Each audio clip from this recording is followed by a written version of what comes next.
কি অবস্থা খেলা খবর বন্ধুরা? অবশেষে হয়তো আপনাদের পছন্দের প্রিয় দল আর্জেন্টিনা বিশ্বকাপের জন্য বিশ্বকাপ স্কোয়াডটি ঘোষণা করেছে। হ্যাঁ, ঠিকই শুনেছেন। এখন পর্যন্ত বিশ্ব যে স্কোয়াডটার জন্য অপেক্ষায় ছিল, লিওনেল স্কানি সেই মাস্টারমাইন্ড 26 সদস্যের স্কোয়াড ঘোষণা করেছেন, যেখানে যার প্রিয় শিষ্য, আপনার প্রিয় মানুষ লিওনেল মেসিকে নিয়ে তার স্বপ্নযাত্রা শুরু হচ্ছে। হ্যাঁ, লিওনেল মেসি আরো একবার বিশ্বকাপ খেলতে যাচ্ছে, ষষ্ঠবারের মতো বিশ্বকাপ খেলতে যাচ্ছে। টিভির পর্দায় আপনার প্রিয় মানুষটাকে হয়তো দেখতে চলেছেন আপনি, যেটা আপনার কাছে সবচেয়ে খুশির খবর। তবে গতবারের বিশ্বকাপের ফাইনালের হিরো অ্যানেল ডিমারেকে এবারে বিশ্বকাপে দেখতে পাবেন, যদিও তিনি অবসর নিয়েছেন। আরো কিছু মানুষ যেমন পাওলো ডিবালা থেকে শুরু করে মার্কোস সেসেনসিও কিংবা যদি বলেন এমিলিও বুন্ডিয়ার মতো খেলোয়াড়কে আপনি বিশ্বকাপ স্কোয়াডে পাচ্ছেন না। তবে লিওনেল স্কানি খুব বেশি কি অভিজ্ঞতার উপর ভরসা রেখেছেন? স্কোয়াডটা কেমন হলো, স্কোয়াডের ব্যালেন্স কোথায়, শক্তিশালী কোথায়, নাকি স্কোয়াডের ভিতর ভয়ঙ্কর কিছু তথ্য রয়েছে? সবকিছু আপনি এই ভিডিওতে দেখতে পাবেন, তাই অবশ্যই ফুল ভিডিও দেখতে পারেন।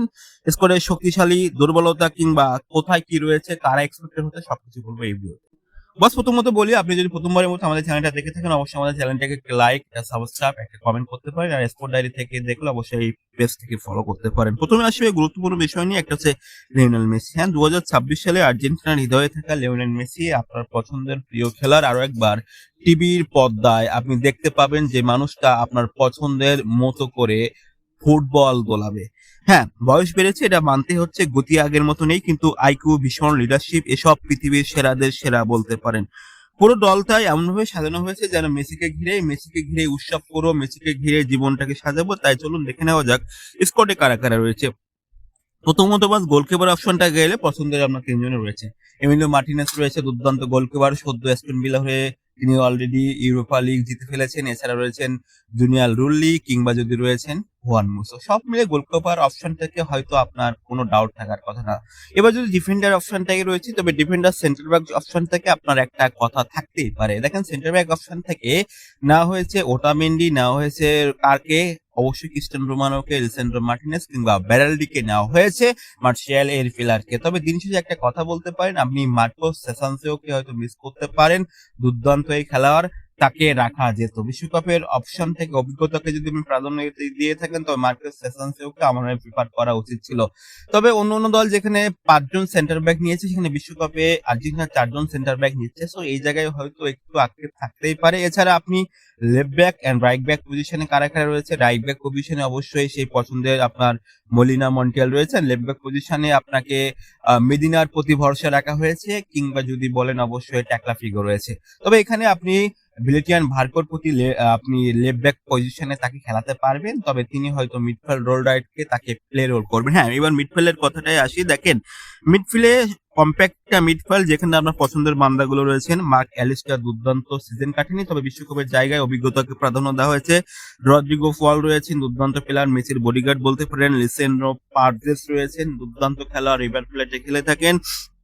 এছাড়া এনজো ফার্নান্ডেস রয়েছেন, এবং সবচেয়ে বড় বিষয় হচ্ছে এখানে রয়েছেন দুজন সুপারস্টার, এবার বিশ্বকাপে রাইজিং স্টার হতে পারে। একটা হচ্ছেন নিকো পাস, সত্যিকার অর্থ দুর্দান্ত একজন খেলোয়াড়, এবং আমি মনে হয় বিশ্বকাপের সবচেয়ে দুর্দান্ত কিছু একটা নামের অন্যতম সমগ্র হতে পারে অ্যাটাকিং মিডফিল্ডার নিকো পাস। এর সাথে ভিলেটিয়ান ভার্কোর কথা বলতে পারি। অলরেডি তাকে আমরা লেগ ব্যাক অপশনটাকে খেলার কথা বলেছিলাম, বাট আমার কাছে মনে হয় এই বান্দা হয়তো তাকে মিডফিল্ডার বা অ্যাটাকিং মিডফিল্ডার ওদের প্লে করতে পারে।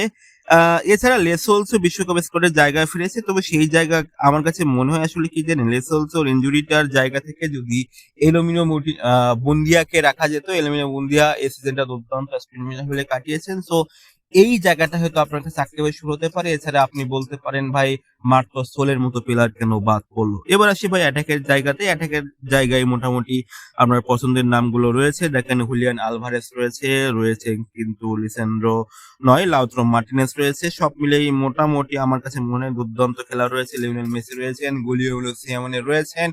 এর পাশাপাশি কে রয়েছেন? এর পাশাপাশি অবশ্যই নিকো গঞ্জালেস রয়েছেন, দুর্দান্ত একজন খেলার। আদামা রয়েছেন। আদামা আসলে তাকে আমি অ্যাটাকিং মিডফিল্ডার রোলে প্লে করতে পারে, তবে রাইট উইঙ্গার পজিশন থেকে তাকে আপনি রাখতে পারেন।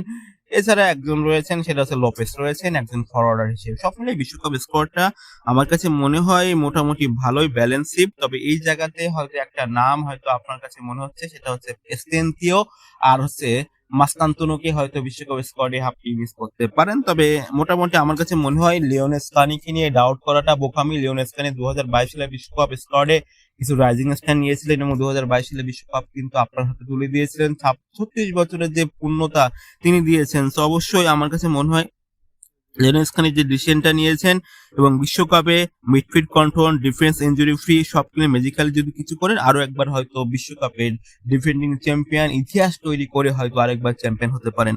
আপনার কি মনে হয় আর্জেন্টিনা কি আরো একবার বিশ্বকাপ জিততে পারবে, নাকি অন্য কোনো নতুন চ্যাম্পিয়ন আছে? কমেন্টে প্রেডিকশন লিখুন। আর আপনি বিশ্বকাপ স্কোয়াডে কাকে কাকে মিস করতে চলেছেন সেটাও কমেন্ট করতে পারেন। হ্যাঁ, বিশ্বকাপ নিয়ে, আর্জেন্টিনার এই বিশ্বকাপ নিয়ে পুরো টেস্ট রিভিউ, স্কোয়াড রিভিউ যে ভিডিওটা করে থাকি আমরা, সেই রিভিউটা রাতেই পাবেন। আপাতত এটা নিয়ে সন্তুষ্ট থাকেন, রাতে আমরা ফুল অ্যানালাইসিস ভিডিও দিব। পর্দার সামনে আমি আসবো যেভাবে আসি। তো অবশ্যই সেই ভিডিওটা যদি দেখতে চান, অবশ্যই একটা লাইক সাবস্ক্রাইব করে নোটিফিকেশন বেল বাটনটা চেপে রাখুন। ভালো থাকুন, সুস্থ থাকুন।